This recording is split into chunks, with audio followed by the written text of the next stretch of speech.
Welcome to the Demeere podcast. We talk about martial arts, self-defense, and a whole lot more. And now your host, Demeere. Hi everybody, and welcome to episode 6 of the podcast. Now, this is another one of where it's just me talking, and I'm going to run you quickly through what I have in store for you today.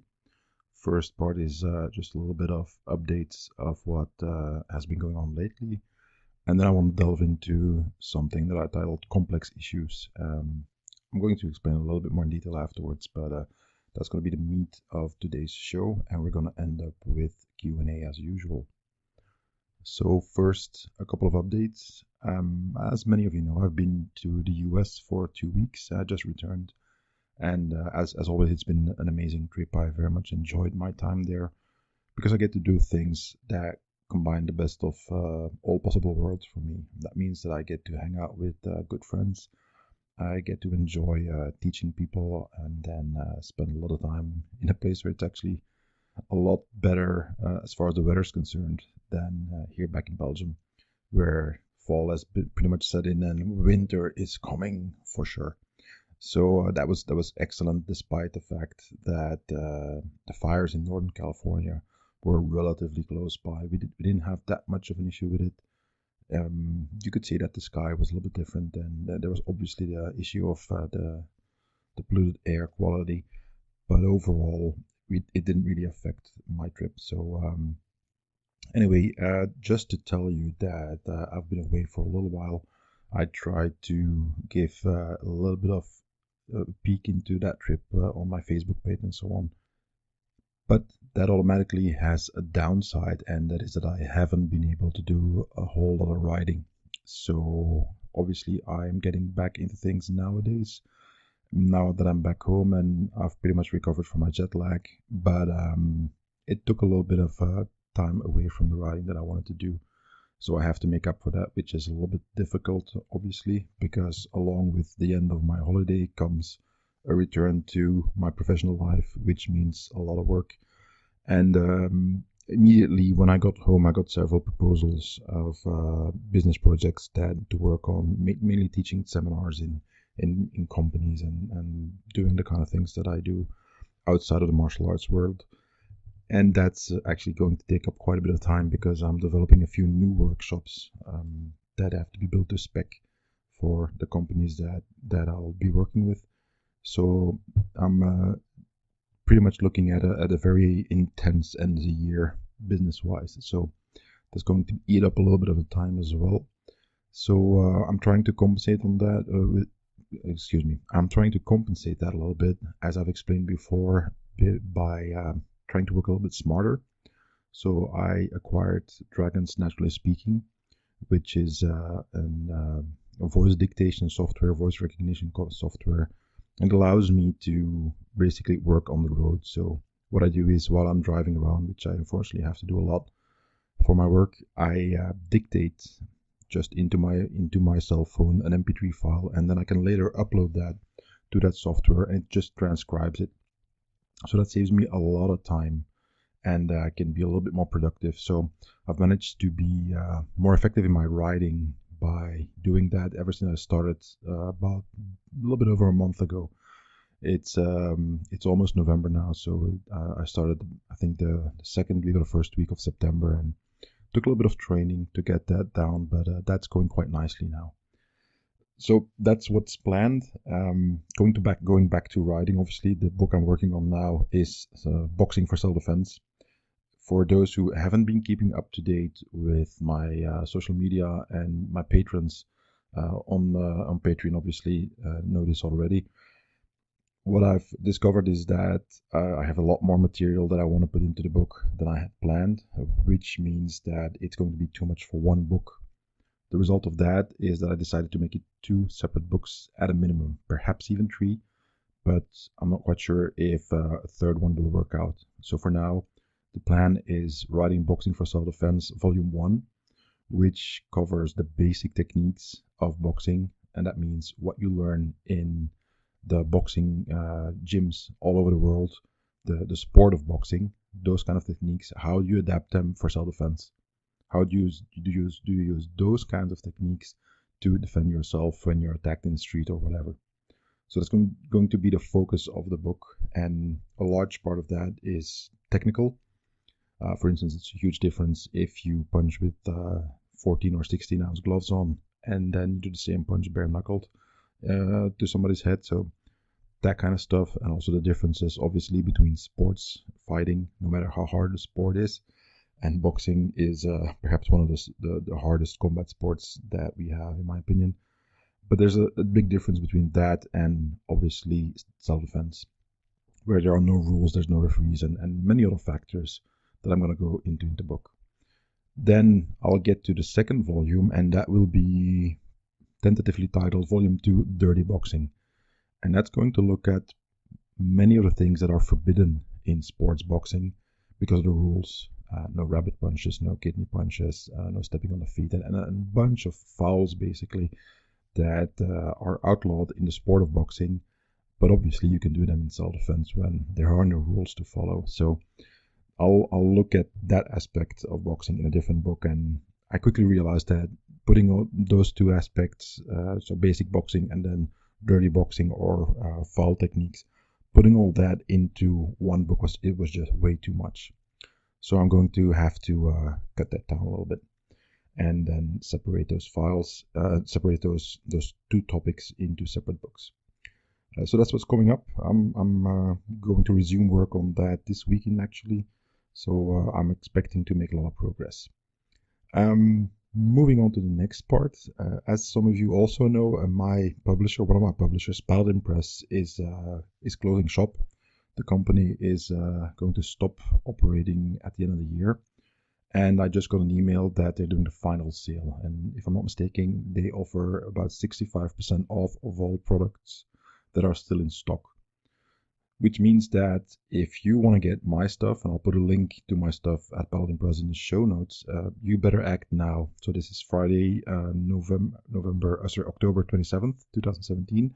If you want to get some of my stuff at a really, really low price, you're going to have to do it before Monday, because they don't take orders past Sunday the 29th.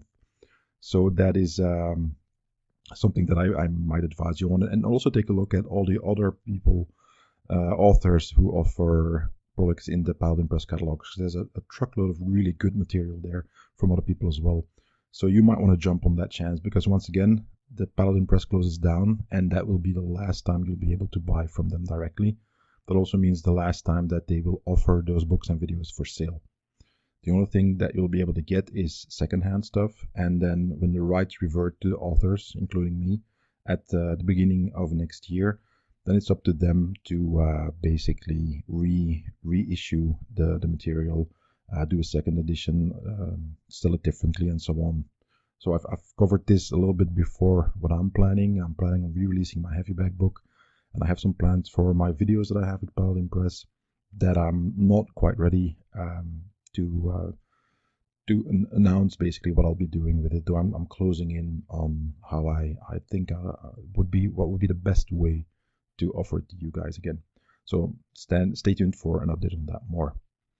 So that is the part about updates that I wanted to share with you guys, and then it's time to move to the main topic of the podcast, and that is complex issues. Now, the reason I'm talking about this is it's basically a combination of things, and the first thing is I recently wrote a blog post about MMA champ Tony Ferguson, who showed a video of him, I think last year or something, doing a deadlift in a horrible fashion. His deadlift technique was really bad, and I wrote a little piece about that. Now, in that piece, one of the things I wrote is that people sometimes say I'm wordy, and as you can hear now, I'm also talkative, and I talk a lot. It's not because I necessarily think that I'm all that awesome. It's just that I very much believe that things aren't black and white. Things are typically a little bit more complex and take more information than people might want. And I think that's a big issue. Nowadays, a lot of people just want things to be very simple, black and white, when they aren't. And we kind of live in an age where simple answers to complex questions are preferred. and more accepted actually by a large part of the population. And the media play a big part in that game, because just watch any TV show, news show, sorry, read any newspaper and so on. You'll see clickbait headlines instead of nuanced opinions, and people just pretty much watch it, click on the articles, and just gloss over them. And the more inflammatory the statements are, usually the more shared they get, and the more people talk about it, instead of looking for a more level-headed approach, which I think is looking for the complexity of the topic, looking at the whole as opposed to a few parts, and looking for the nuances. Now, one example, for instance, of that is TLDR, too long didn't read, and that is something you see coming more and more these last few years, is people who write long form essays, or if you look at interviews that take longer than 15 minutes or like up to an hour or more, a lot of people now don't have that attention span anymore, and then just like, this is too long, I'm not going to read it. Just give me the cliff notes, or give me basically the abbreviated version, skipping all that nuance, and then they think they understand the topic. I believe that that's an extremely bad evolution in society, because the world isn't black and white, and it is actually quite complex and nuanced, and that includes the topics of violence and self-defense. And as an example of how something very simple can become very nuanced, I'll put the link to it on in the show notes. But I posted on my Facebook page a small comic with 3 panels, and it just showed a couple walking down the street. In the first panel, the man is walking on the left side of the woman. The second one, he's moving behind her, and the third one, he's moving on her right side. And I simply asked people, okay, why does he do this? I was just looking for how different people interpret that, figuring there would be many different answers from different contexts, aside of the one that I knew or the information I already had. And I was proven right. I got a large diversity of answers that were pretty much all accurate given the context that they came from. Just to give you an example of my views, the way I learned it is that this started in chivalry many centuries ago, where, for instance, one of the reasons was that a man had to be able to draw his sword, which usually meant being right-handed, which means he had to have his right hand free, so the woman would walk on his left. And then this habit basically evolved and kept on being present, and started being used for different reasons as well. For instance, when later on, let's say 1800 and on, there would be a lot of traffic in the streets. It would be dirty, there would be dust, there would be puddles, and so on. And the man was supposed to walk on the outside to catch all that crap flying around, so that the woman wouldn't get dirty. That's another reason, and there are many more. I'm just giving you a couple of examples. There are many more. For instance, somebody gave an example, and he said that in Russia, actually, you don't want to walk too much on the left side, on the inside of where the houses are, because it's pretty cold. It gets pretty cold out there, and ice falls off the roofs, and it falls relatively close to the side of the building. So in that response, the man is actually quite smart in walking on the outside, because he's potentially avoiding getting killed by loads of pounds of ice dropping onto his head. Now, there are many more explanations that were given. I'm not going to list them all, but the point I want to make is this. All those answers were partly true or completely true within their own context. And that means that there can be multiple truths that exist one next to the other. However, the point that I want to make is that it doesn't automatically mean they're all equally relevant or worth considering, and that is a point that many people miss. So not only are we as humans in a position where it's for us sometimes extremely difficult to understand that somebody else might also be right, and this comic showed, and the answers I got to my question clearly demonstrate that more than one right answer is possible. But at the same time, people tend to miss that it doesn't mean automatically that every single one is right, because it depends on context, and I'll get back to that in a little bit. So the first thing I want to do now is just go through some sort of intellectual exercise. So this is not political. I'm just giving you guys an example, but I'm picking this specific one to illustrate another point.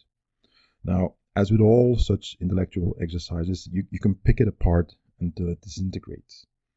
And you are free to do so, obviously, and point out where my exercise is wrong and the information I'm using is wrong. But that completely misses the point I want to make and actually proves my point for me. But it also makes further conversation useless.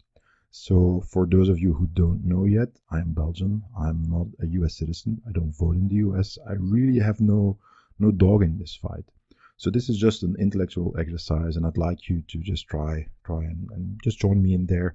And at the end of it, you're free to think whatever you like. So here goes. Let's take the topic of immigration in the US. I'll pick this one because it is a hot button topic. A lot of people have very strong opinions on that and are very emotional. Once again, for me, it doesn't really apply because I have no say in the matter either way. But I think it's an interesting topic to look into in the context here of multiple truths and complex issues.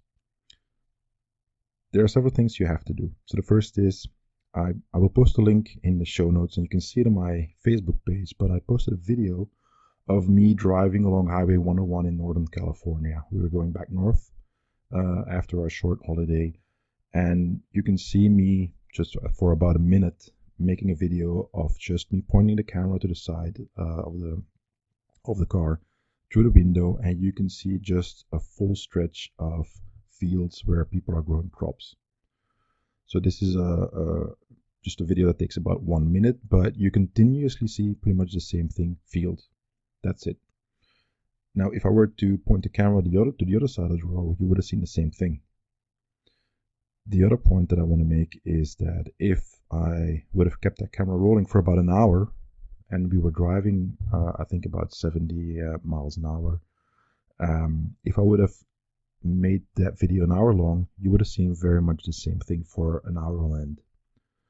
So what I would suggest you do is go to my Facebook page. Again, the link is in the show notes, and look at that video. And I left a link in the description that takes you to Google Maps, and it gives you around the area where I made that video, more or less. I don't remember exactly, but it's close enough.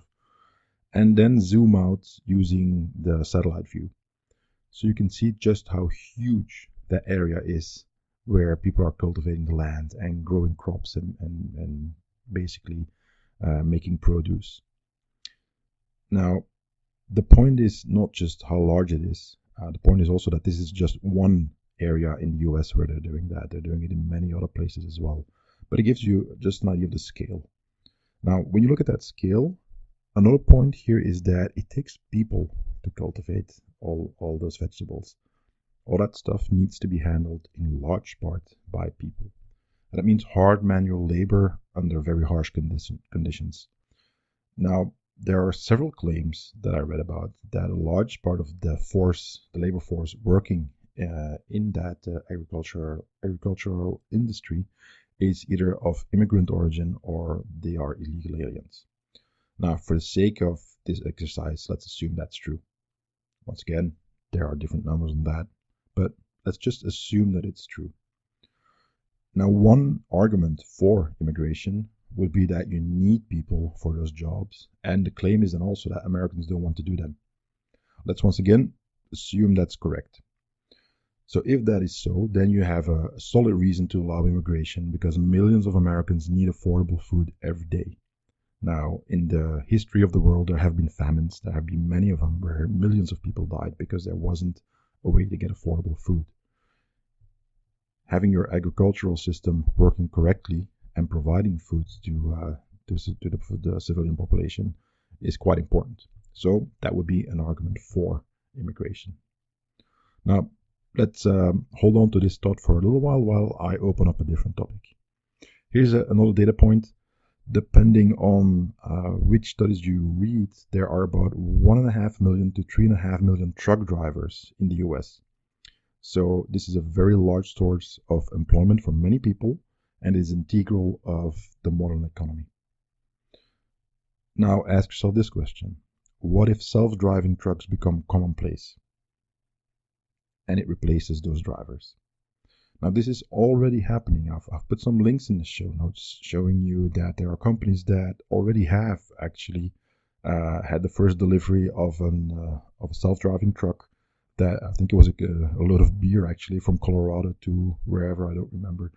But it was a self-driving truck that got the cargo from point A to point B, and then it just had to be unloaded. That's it, done.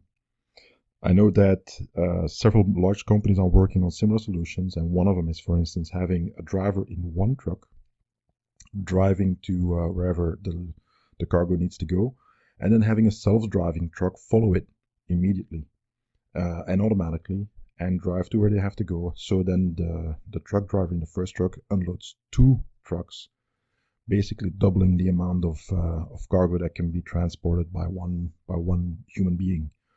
So this kind of stuff is already happening. So let's assume that this keeps on going. One of the things that we're most likely to see then is massive layoffs. So it's not unreasonable to expect that a lot of truck drivers will be out of a job. And remember, there are several millions of them. So what will these people then do to make a living? Well, you could make the argument that they could work in those fields. There would be jobs for them there if it weren't for the people who are either legally or illegal immigrants doing that work.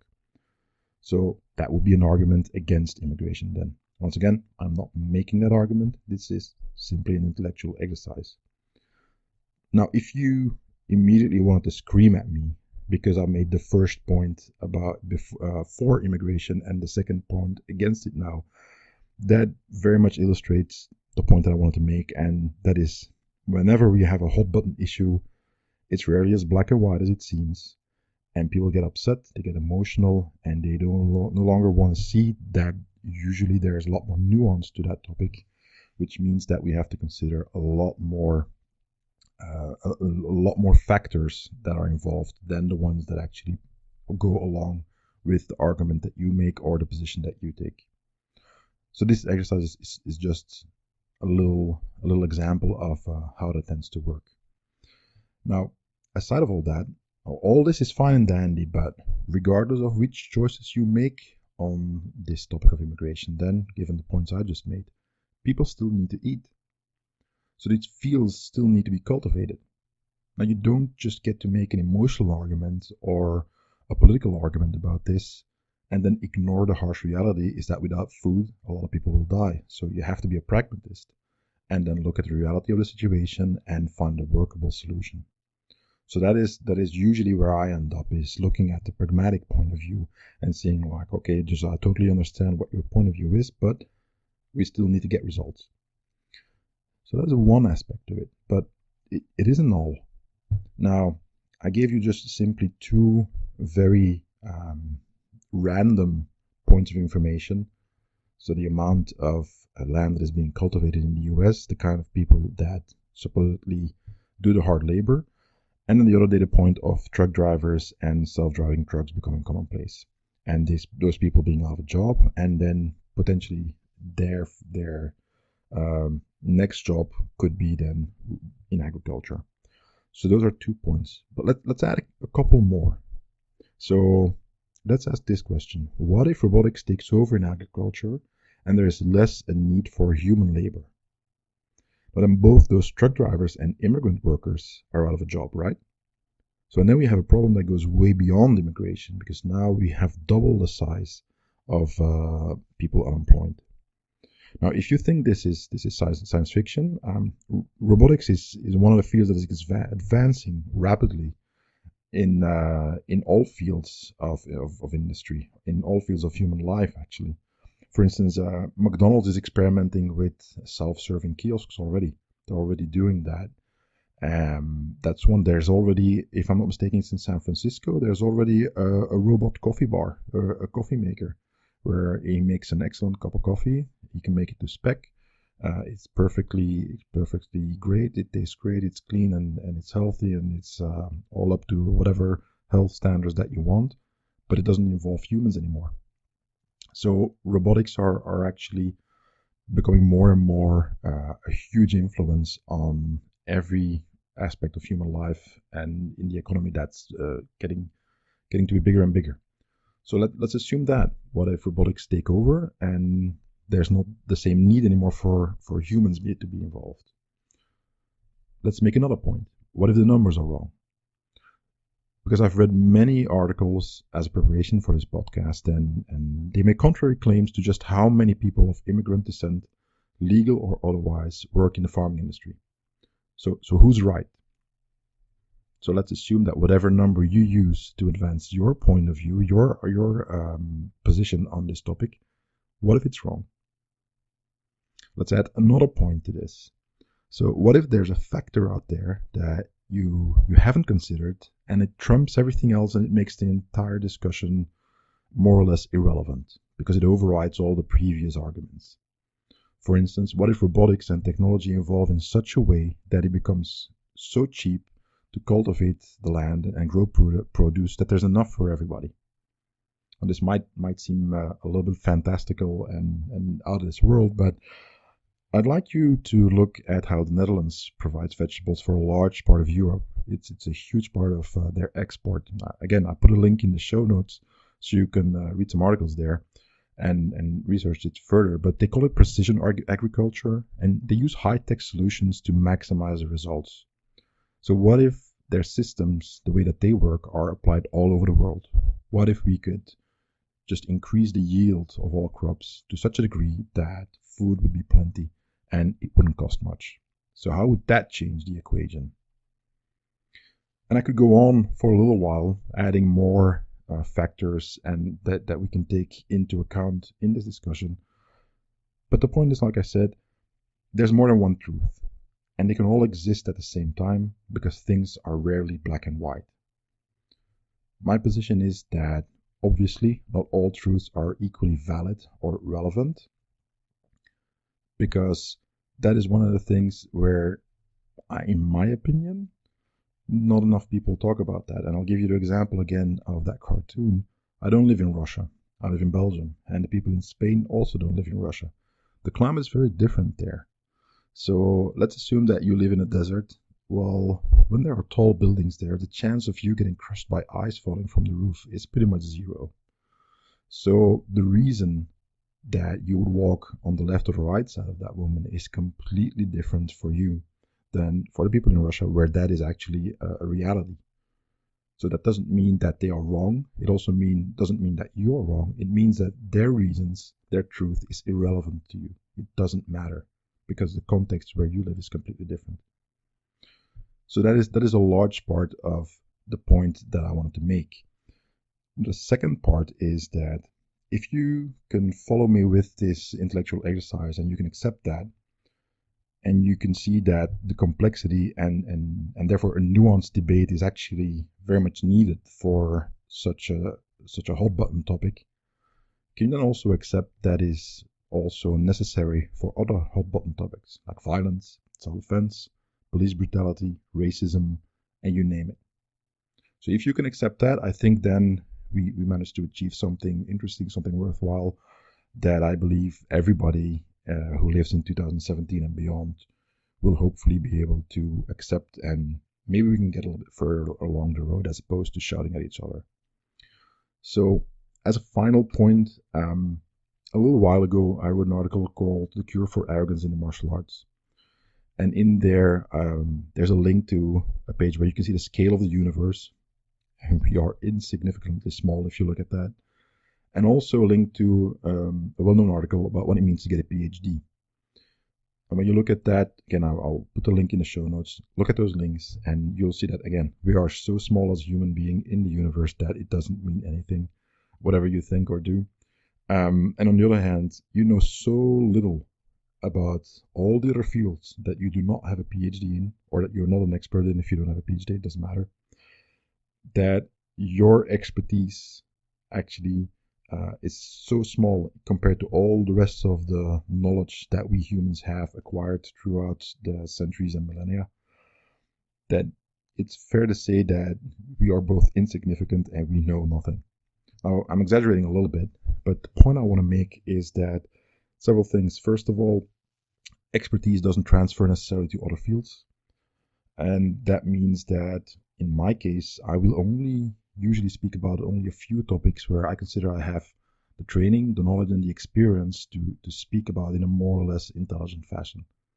And even then, you'll rarely see me or hear me state things as an absolute. I typically give caveats and explain conditions that need to be met before I advise anything. So I'm usually pretty careful. If I don't know something, I'll tell you. And I'll also gladly refer you to other people who are more knowledgeable than I am, because there's many out there. And the reason I do that is that I think it's the only right thing to do. It is the most honest thing to do. And at the same time, there's also no downside for me, because expertise isn't zero sum. Somebody else having more expertise in my chosen topic in the field that I spend a lot of time in, that doesn't mean that my expertise is invalid, just because they have more.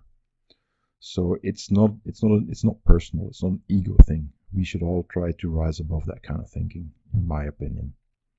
Now, at the same time, me not knowing much about a field somebody else is an expert in, that I know nothing about, it doesn't invalidate me as a person, because you can't know everything. Nobody can. So my final point that I wanted to make in this segment here about complex issues is that if you can't know everything, why would you talk and act as if you do? I'm going to leave it at that. So just consider this, and hopefully you find some use for that. Then it's time to get to the Q&A part. So this is questions from Thomas Biddle, who's one of my patrons. And he asks the following: Wim, what is your opinion of damage versus dominant position for scoring in mixed martial arts? For example, Musashi against Shlemenko at Bellator 185. Originally, I supported the decision, but a lot of people raised some interesting points about Shlemenko's damaging strikes. Now, as you might have noticed, I usually don't talk a lot about mixed martial arts on my blog anymore, and also in this podcast here, because I shifted my focus a while ago on my blog and Facebook page and so on, away from the competitive sports sides to martial arts, self-defense, and related topics. Now, don't get me wrong, I teach MMA classes. I have nothing against combat sports at all, quite on the contrary. And that's why I decided a little while ago to make a separate page for my MMA training and my thoughts on that. It's called MMA Formula, and it's for now it's a Facebook page. There will eventually be a website for that. And again, MMA Formula on Facebook. You can look it up. You can join me there. I'll put a link in the show notes. So that's where I talk mostly about that. But because Thomas is a patron, I wanted to answer his question anyway. Question, there's many different parts to the answer. So as far as I know, Bellator, which is the organization that Musashi and Shlemenko fought under, it follows the unified rules of mixed martial arts.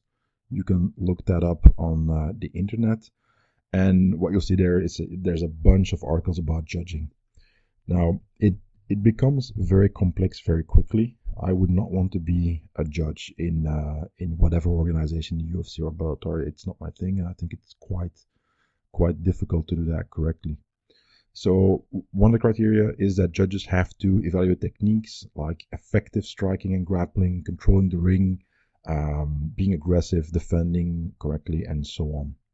So that is what they should be doing. Now, then we get to how do you define that kind of thing. And then you've got effective grappling, for instance, is if you can do a good takedown and then you maintain dominant position, you can do reversals and so on. So that would be one thing.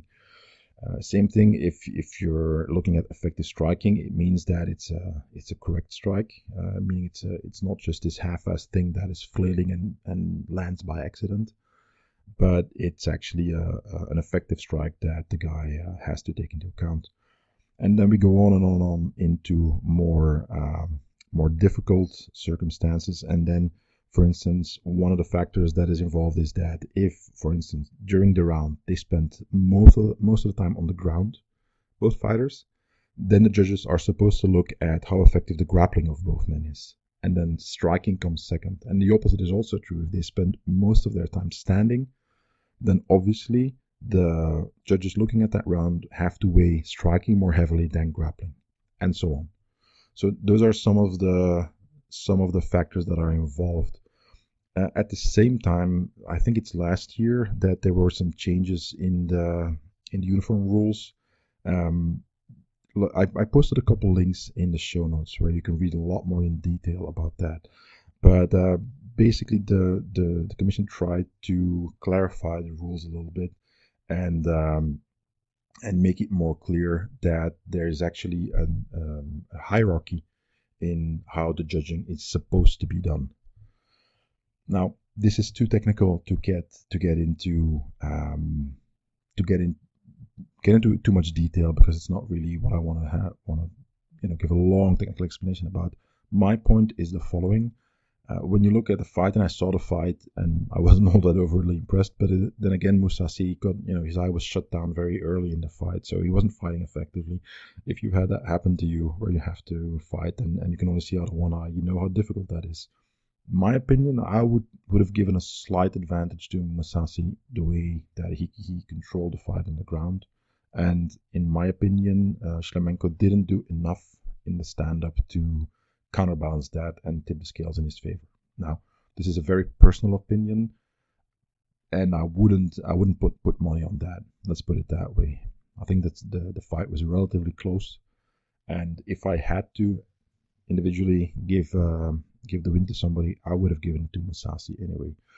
So as far as this whole idea of damaging strikes and so on, and dominant position, as far as I remember, because I haven't rewatched the fight, they spent a large portion on the ground with Mousasi basically dominating there. Not as far as how aggressively he was landing and whatever, but that he usually was controlling the situation better on the ground than his opponent was. So I would think that he earned that victory, given that context. Again, I don't think it's a huge difference. I would have loved to see a rematch without Mousasi's eye being shut closed, but I think that's where I would come out if I were a judge here. The whole thing here about damage versus dominant position, it's very simple. If you are in some sort of sporting context, in combat sports, there are rules, there are regulations. Now, and you can choose to interpret them many different ways. That's all depending on the organization itself. They can choose their own rules, and you have to abide by the rules that they choose. If you don't like it, go compete somewhere else. So what do the rules say about damage versus dominant position? Pretty much what I just explained is that if there's a lot of grappling going on, then it's the guy dominating the grappling on the ground that should get more points. Even if the other guy lands a couple of damaging strikes, if for the most part they spend time on the ground and he gets dominated, the guy who lands those couple of damaging strikes, that's it. That's pretty much how it'll be. So that's more or less my view on that. And that basically wraps up the episode for today. I went a little bit over time. My apologies for that, but I wanted to get through everything here. So once again, thank you all for listening. If you want to see all the links about the stuff I talked about, go to the show notes. You can see it in the description of the podcast. If you look at this on iTunes or Stitcher or anywhere else, you can go to my blog, and there you can find the links as well. If you want to support the podcast, please go to my Patreon page at patreon.com/WimDemeere. Again, links are in the show notes, and you can support any way you like, and anything you can do is very much appreciated. You can also support the podcast by liking, sharing, subscribing, giving a review on iTunes, and so on. So I very much appreciate that, so we can grow the show and reach more people. Join me on social media as well if you like, and then you can leave some comments and feedback on the podcast as well there. So with that, I'm going to close off. Thank you all, and talk to you guys next time. Thanks for listening to the Demeere podcast. For more information, go to www.wimsblog.com.